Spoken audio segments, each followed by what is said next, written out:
Hi kids, welcome to my channel Prepare with Arun. In this video, we are going to see how to draw a free body diagram. If you haven't subscribed to my channel, please do subscribe and keep supporting. Okay, what is a free body diagram? It is a diagram that shows all the forces acting on an object. So we will start with a very simple case. There is an object lying on the floor. So now how the free body diagram of this object looks like.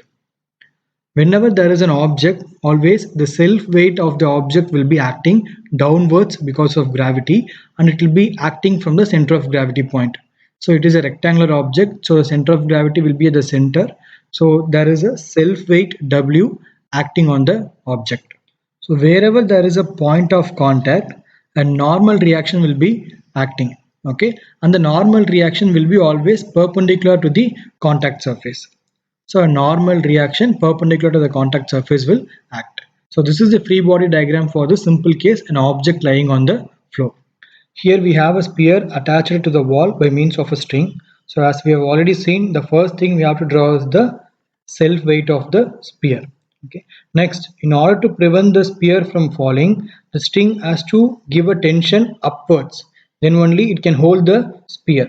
So there will be a tension force upwards. Okay. So in order to remember easily, always the tension will be away from the object for which you are drawing the free body diagram. Remember like that.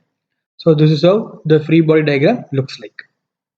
Here, since there is no point of contact between any surface and the sphere, we don't have any normal force.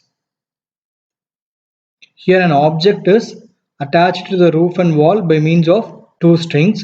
So as we have already seen, we will draw the free body diagram for the point A. So the point A, first we have to draw the self weight of the object. Next we have two strings, therefore we will be having two tensions, and the tension will be always away from the point for which we are drawing the free body diagram. So we have the tension towards the roof and then tension towards the wall. We have a sphere lying on a surface, and the surface is inclined at an angle theta with horizontal surface. So as usual, first we will be drawing the self weight of the sphere, and then we have 2 points of contact A and B. So at each point of contact we will be having a normal reaction. So at A we have a normal reaction perpendicular to the surface. At B also we have a normal reaction perpendicular to the contact surface. Now we have to find the angle made by N2 with the vertical, that is with the self weight. Then only we will be able to resolve it. So for the first we'll mark the points of like A, B, C, D and O. Now consider triangle OCA. So in that angle COA is theta and angle OCA is equal to 90 degree. That's because the normal is perpendicular to the surface. Therefore angle CAO will be 90 minus theta degree, because sum of all the angles in a triangle is 180. Using that we can find angle CAO. But angle CAO is same as angle DAB. Okay, so in triangle ABD, angle DAB is also 90 minus theta degree. This is DAB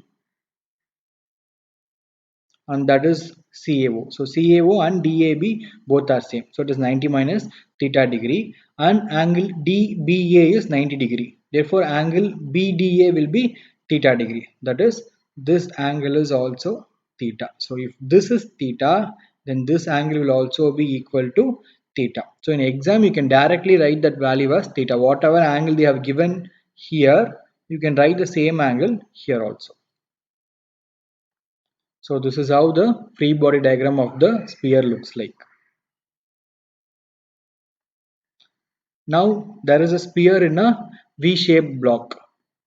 We'll try to draw the free body diagram for this. So as usual, first draw the self weight, and again here also you have 2 points of contact. So you will be having two normal reactions, N1 and N2. So similar to the previous sum, if this angle is theta, then this angle will also be equal to theta 1. So if this is theta 1, this angle is also theta 1. If this is theta 2, this angle will also be equal to theta 2.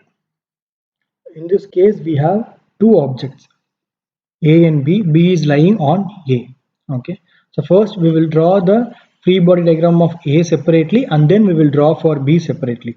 So first for A, obviously the self weight of the object A will be acting downwards. Then since A is in contact with the floor the normal reaction due to the flow will be acting on the object. And then here there is another contact surface, that is object B is in contact with A. So therefore a normal force will be exerted by object B on A. So wherever there is a contact surface, there will be a normal reaction. So object B will be exerting a normal reaction NB on A. So this is for the free body diagram of A. Then for free body diagram of B, again B will be having a self weight WB, and for B the normal reaction will be exerted by the object A on B. So you'll be having a normal reaction NA. If you see the magnitude at the point of contact of A and B, you have a reaction force, that is NA and NB. The magnitude of NA and NB will be same, only the direction differs. While considering A, B will be exerting on A.